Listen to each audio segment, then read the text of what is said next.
Okay, San Sebastian at saka Arellano. So, itong game na to, whatever your strengths at the first two games na ipinanalo ng Baste, yun naman ang yun naman ang dahilan bakit sila natalo. Okay? Natalo sila dahil itong Arellano is long and athletic yung mga wings nila. Even their big guys play like guards. So, ibig sabihin yung length. No? So, hindi mo, malaking advantage talaga yung height lalo na sa guards and forward, especially small forward position, malaking bentahe yun o malaking lamang yun towards sa team na may ganun. Lalo na kapag guard oriented yung kalaban mo kagaya ng San Sebastian. Yun yung nakikita natin kasi wala silang size yung Baste. So, ang ginawa ng Arellano, tumapat sila, eksakto may panapat sila. Tsaka alam naman nila na yung Are, tsaka yung Escobedo lang ang i-score. So, yun ang dapat nilang i-limit.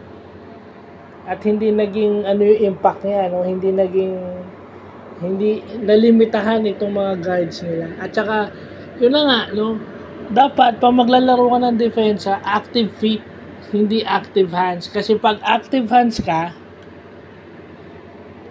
definitely tatawagan ka ng foul. Okay lang ma-deflect mo yung bola o pa-passing o galing sa pasa.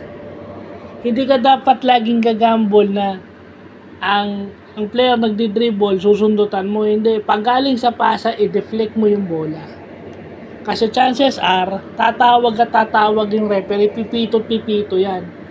At sometimes, pag foul ka ng foul, imbis na magamit ka during the end game, hindi ka na magagamit or graduate ka and you're giving free throws to the opponent dahil maaga ka nagpe-penalty. Hindi parang hindi rin effective yung foul nila dahil binibigyan mo sila ng free throw. 2 free throws or pag sa 3 points na foul, 3 free throws. Which is, sa kanila yan?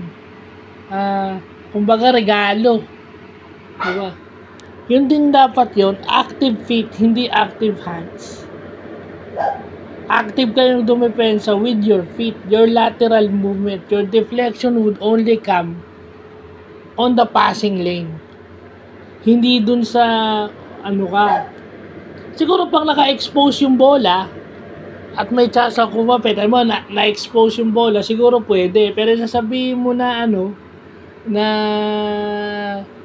tatanggalin mo yung tatapi ka dahil alam mong yung kalaban, hindi. Kagaya nung nangyari dun kay Jones, yung import ng NLEX, 2 maagang foul dahil yung isang foul niya pwede iwasan o sinubukang sundutan si Japet. Di ba? Parang ganun. You should know how to use your fouls. Pwede namang pumauli, kaso dapat smart ka sa paggamit ng foul. Yung fouls are used to stop opponents.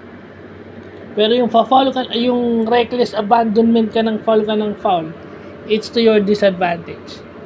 Lalo na't wala kayong size, kailangan nyo ng maraming player para mabilis yung laro nyo. So, yun lang po.